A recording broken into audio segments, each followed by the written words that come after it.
Collaborer signifie travailler ensemble. Mais au quotidien, quand nous travaillons avec nos collègues, nos fournisseurs, nos clients, nous travaillons souvent chacun dans son coin. Nous essayons de travailler ensemble malgré des outils qui ne sont pas faits pour ça. L'email que nous utilisons souvent principalement a été conçu sur le modèle du courrier postal ou interne aux entreprises. Et un exemple emblématique de cette façon de faire, ce sont les pièces jointes, les fameuses pièces jointes qui nous surchargent toute la journée et que nous envoyons à notre tour à nos interlocuteurs. Or, beaucoup d'entre vous en font peut-être déjà l'expérience régulière. Depuis un peu plus de 10 ans, il est possible de travailler à plusieurs sur des documents en ligne sans avoir à gérer les versions ni à envoyer le document à aucun moment aux personnes concernées puisqu'il est accessible en permanence à ces mêmes personnes. En ce qui me concerne, je n'ai plus de suite bureautique sur mon ordinateur depuis 2008 parce qu'elle était devenue inutile dans mes usages quotidiens. Et vous le savez donc peut-être, le simple fait de partager un seul document avec les personnes concernées supprime à peu près tous les mails qu'on aurait auparavant envoyés au sujet de ce document, puisqu'on peut coécrire, commenter, faire des suggestions, valider, tout ça dans le document lui-même. Et comme on peut toujours se simplifier la vie, que vous utilisiez déjà ces outils ou pas,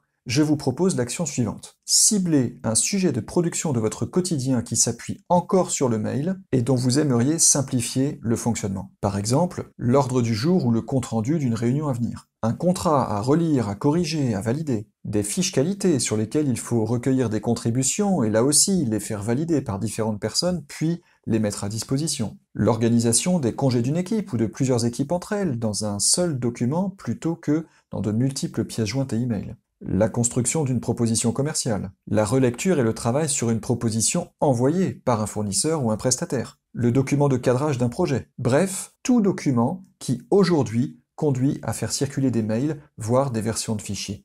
Concentrez-vous sur un seul document, un seul sujet, et si vous simplifiez un document, vous en viendrez naturellement à simplifier d'autres choses par la suite. Une fois que vous pensez à un sujet précis, vous pouvez en parler à vos collègues et expérimenter cette idée avec eux. Par exemple, leur proposer de contribuer à l'ordre du jour de la prochaine réunion, ou bien de coécrire le compte-rendu à plusieurs pendant la réunion. S'il n'existe pas dans votre entreprise d'outils permettant de modifier un document à plusieurs, voire à plusieurs en même temps, je vous encourage à essayer Google Drive, un outil avec lequel vous pouvez créer des documents texte, des feuilles de calcul, des présentations, des dessins ou des schémas, et encore d'autres types de documents. Google Drive dans sa version professionnelle est utilisé par les plus grandes entreprises depuis maintenant plus de 10 ans, et c'est donc un outil qui a largement fait ses preuves en termes de coproduction. Un dernier point. Il est toujours difficile de dire aux autres comment faire les choses pour qu'elles fonctionnent. Vous avez votre contexte, votre sensibilité, votre façon de voir les choses. En revanche, avec l'expérience, on peut voir assez facilement ce qui fait échouer une démarche. Et j'ai donc une recommandation à vous faire. Évitez d'expérimenter seul dans votre coin. Car en faisant ça, vous ferez un chemin intellectuel que vos collègues, eux, ne feront pas. Et vous pourriez ensuite vous adresser à eux comme s'ils en étaient au même point que vous. C'est un des pièges les plus répandus dans les démarches d'évolution. Imaginez qu'un bon ami à vous ou votre conjoint ou conjointe fasse dans sa tête un cheminement vers une grande décision de vie. Si cette personne se contente de vous partager sa décision une fois qu'elle est prise, sans jamais vous avoir partagé aucun élément de réflexion pendant son propre chemin intellectuel, il y a fort à parier que vous allez mettre un peu de temps à encaisser, voire à accepter cette décision. Parlez donc de cette démarche à vos collègues le plus tôt possible pour qu'ils puissent eux aussi s'exprimer sur ce qui leur semble être le premier document ou le premier sujet qui devrait être simplifié. Si vous arrivez avec une solution de simplification toute cuite, vous avez 80% de chances pour que vos collègues la trouvent paradoxalement